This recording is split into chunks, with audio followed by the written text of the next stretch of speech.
L'acció més important, més eclatant i més gràvida de conseqüències de les Brigades Roges és sense cap mena de dubte el segrest i l'assassinat d'Aldo Moro. Aldo Moro és president del govern en aquell moment, és el dirigent demòcrata cristià que afavoreix l'apropament del Partit Comunista a l'àrea de govern i en aquell moment és seleccionat per part de les Brigades Roges com el gran objectiu sensible d'aquella fase política. En aquest sentit és veritat que les Brigades Roges seleccionen molt bé, és veritat que segrestant Moro generaran una situació de desconcert profunda en tot el sistema polític. Sobre el segrest i la mort d'Aldo Moro, evidentment, hi ha moltíssima literatura i també moltíssims misteris. Fins i tot s'ha arribat a dir que per part de les forces de seguretat no hi ha hagut tot el compromís per alliberar aquest dirigent polític.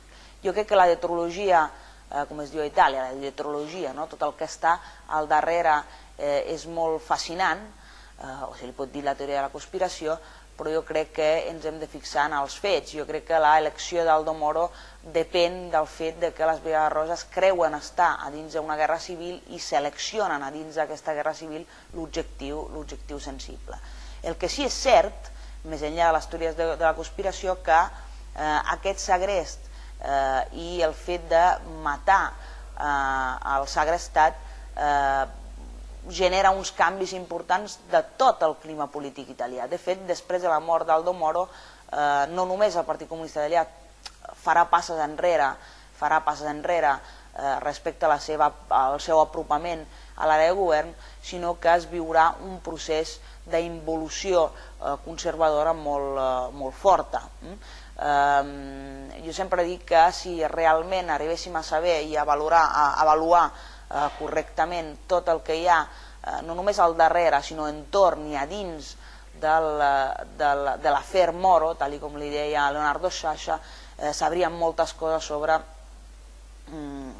la història recent dels últims 30 o 40 anys del nostre país. De fet, quan Massimo D'Alema era president del govern, se li va demanar desclassificar tota una sèrie de documentació, però encara hi ha una part significativa d'aquesta documentació que o s'ha perdut o en tot cas s'ha misteriosament extraviat. El que sí és cert és que el segrest i l'assassinat d'Aldo Moro marca un abans i un després també pel que fa a les Brigades Roges. Segurament les Brigades Roges ja no són el que eren després. La història de les Brigades Roges després és una història molt més complicada, és una història d'una part de gent del grup armat que continua resistint i fent lluita armada pràcticament fins ben entrat als anys 80, però també és la història de tot un conjunt d'antics militants que comencen a penedir-se, a parlar i a canviar d'actitud. I de fet marca també la idea que tota una temporada de la vida política italiana s'havia tancat, s'havia definitivament tancat.